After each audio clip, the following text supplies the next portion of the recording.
personnellement, on retrouve bien sûr toute l'ADN de la 911, ça c'est indéniable. Donc, mais pour avoir déjà eu l'occasion de conduire la 991 Carrera S, je précise, en atmosphérique, je reconnais que bon, les échappements sport, ça c'est un plus pour moi, c'est nécessaire dans ce genre de voiture, mais je suis un peu déçu par la sonorité. Ça c'est un avis purement personnel parce que je suis, comme tu le sais, un peu pointu, mais non, la sonorité de l'atmosphérique, quand même un petit peu différent. Ces montées en régime qui sont historiques et qui font partie pour moi de l'ADN de la 911, me manque un peu dans cette voiture. Voilà, je l'avoue. Mais bon, voilà, ça n'est pas, il faut s'adapter évidemment. L'évolution impose de passer à ce type de moteur et voilà, tant qu'on a encore la possibilité, voilà, celui qui a peut-être un petit peu de sous, qui veut s'acheter une 991 Carrera S atmosphérique dernière génération, je pense qu'il fera un bon placement. Tout à fait. C'est vrai qu'il y a du plus aussi par rapport au turbo, il y a un peu de moins au niveau du côté ressenti, plaisir maintenant. Ça baisse sensiblement les consommations, je pense qu'elle fait 1 litre de moins que la version précédente, c'est pas négligeable. Non, consommation réduite, voilà, performance en hausse, donc pour ça c'est nickel. Hein. Oui. Voilà. C'est même qu'au niveau je peux la trouver un peu moins radical aussi, puisque ils ont un peu joué sur certains artifices, notamment le différentiel, les roues arrière directrices qu'on n'a pas sur ce modèle-ci, mais qu'ils ont remis. Ça devient une option, et donc limite elle est plus performante au niveau dynamisme, sans devoir perdre en confort. Et ça c'est quand même aussi un travail des ingénieurs assez l'évolution de la technologie va que de plus en plus il y a des aides de plus en plus confortables, mais qui vont être de plus en plus performantes dès que ça tourne. Donc mais qui sont un petit peu des aides à la conduite quelque part, et qui gomment un tout petit peu certaines sensations manifestement. Au niveau de la finition, ça n'a rien à redire. Hein. Non, rien à redire. On est bien chez Porsche. On a une finition de très haut de gamme. Et la 911, on va l'appeler comme ça, version 991 comme toutes les précédentes, elle a encore une particularité. Bien sûr, le coffre avant est un peu petit, mais on a toujours dans une Porsche la possibilité d'avoir 2 petites places arrière qui sont quand même utilisables, je pense, jusqu'à une taille d'1m60, donc pour des enfants. Jusqu'à 12 ans, je crois que voilà, sans problème.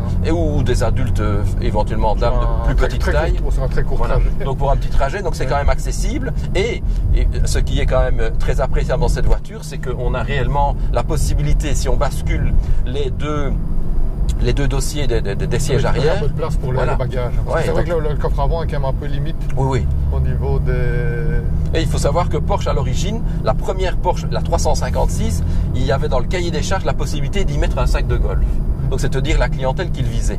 Donc ici, le sac de golf, il est clair qu'il ne rentrera pas devant, mais voilà, ici à l'arrière, on a une capacité de chargement, on pourra mettre 2 valises superposées, 3 gros sacs souples, éventuellement un sac de golf pour ceux qui font du golf.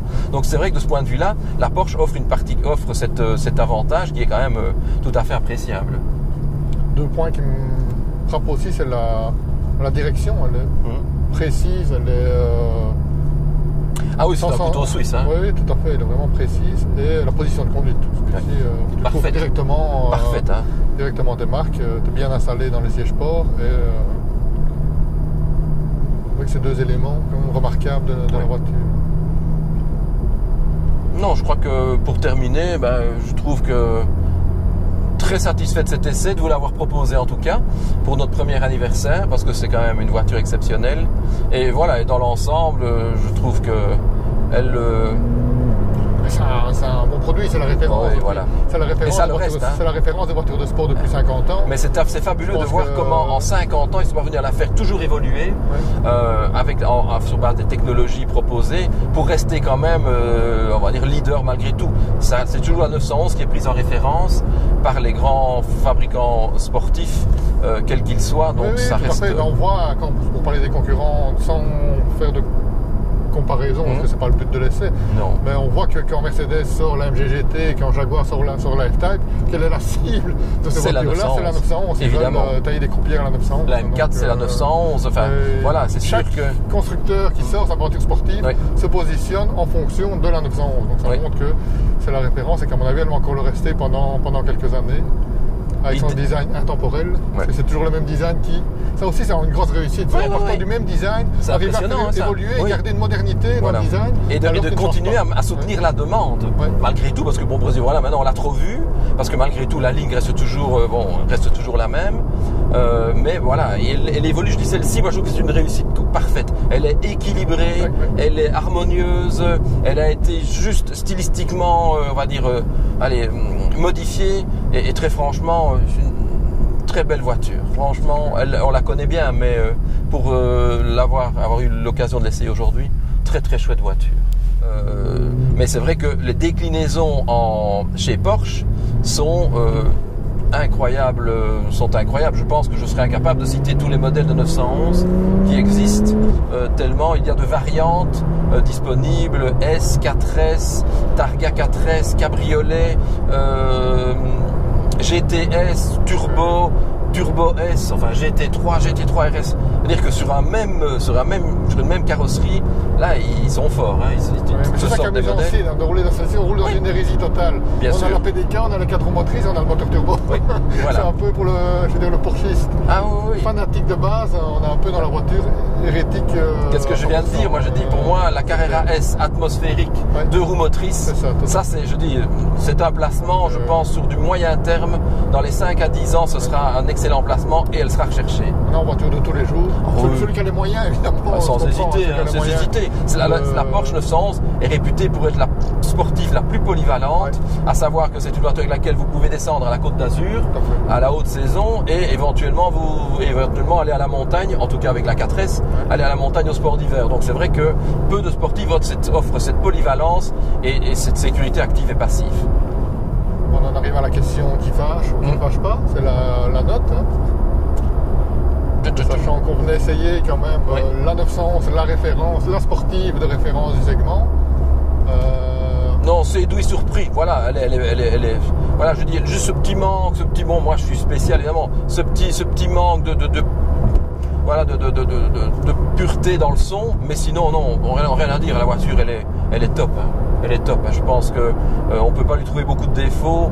On a le prix, évidemment, chez Porsche, le prix de la voiture, le prix des options. Mais bon, ça c'est connu pour cette voiture. Porsche le sait, mais bon, ils offrent un produit. Ils vendent quand même. Voilà, ils vendent. C'est pas ça qui les empêche de vendre. Voilà, elle est fiable, elle est réputée et elle est discrète malgré tout. Donc ça reste une voiture qui est utilisable au quotidien avec beaucoup de plaisir. Non, c'est vrai que le prix, parce que on nous le demande souvent, ici on est sur un modèle plus ou moins 120 000 euros de base, plus là plus ou moins 30 000 euros d'options. Oui, avec dans un modèle à 150 000 euros. Voilà, elle a beaucoup d'options, mais des options qui sont appréciables. Bon, ici elle a les sièges sport, elle a le toit ouvrant, elle a les échappements sport. Bon, voilà, elle a le beau volant. De confort, parce qu'on a les sièges chauffants, on a les sièges ventilés aussi, donc beaucoup d'éléments de confort aussi. Tout à fait. Esthétique, on a le pack sport chrono, on a l'échappement, donc c'est quand même vraiment bien équipé, mais c'est quand même un budget.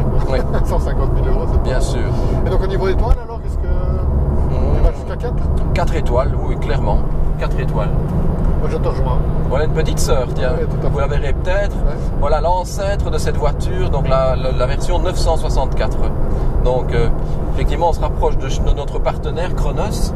Donc on risque peut-être de voir quelques petits camarades, dont voilà ces anciennes Porsche qui ont une histoire et qui sont toujours des splendides voitures à regarder rouler. Tout à fait. Et toi, tu mets 4 aussi? Je te rejoins, je mets 4 étoiles aussi parce que c'est la référence, c'est le mythe, c'est la référence du segment. Et cette nouvelle version maintient. Oui, le maintien. Et j'avoue que j'avais très peur du 3 litres du 3 litres biturbo. On s'attend d'une Porsche à avoir des performances, on les a. Le caractère, il est quand même bien présent. Non, je pense qu'ils ont fait un super produit et ils en vendent. Donc, et c'est justifié. En tout cas, c'était très sympa le Château Bayard. Monsieur Neve qui très gentiment nous a accueillis.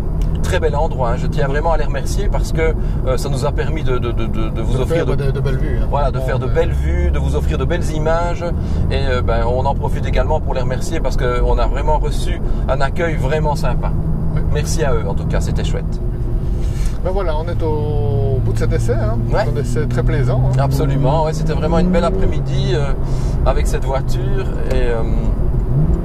Et voilà, on aura soufflé notre première bougie avec vous.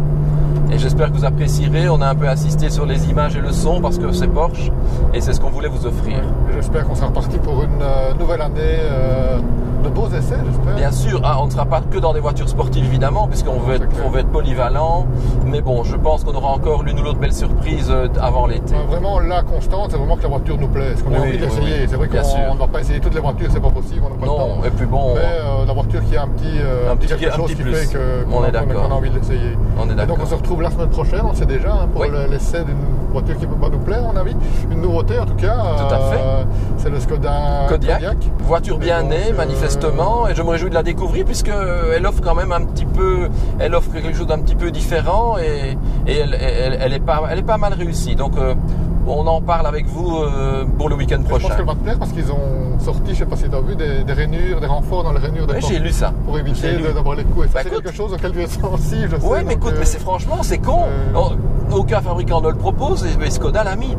Donc c'est franchement pas mal. Parce qu'au moins dans un garage, quand tu ouvres ta portière, tu es toujours à l'abri tu n'es pas à l'abri de le petit coup sur le coin de la portière. Je me demande même si ne pas priver un rangement parapluie, moi, dans cette voiture, quelque part dans la portière. Il me semble avoir vu ça quelque part. On verra. Oui. On découvrira ça avec plaisir. En tout cas, profitez bien de cet essai et à très vite. À bientôt. Salut tout le monde.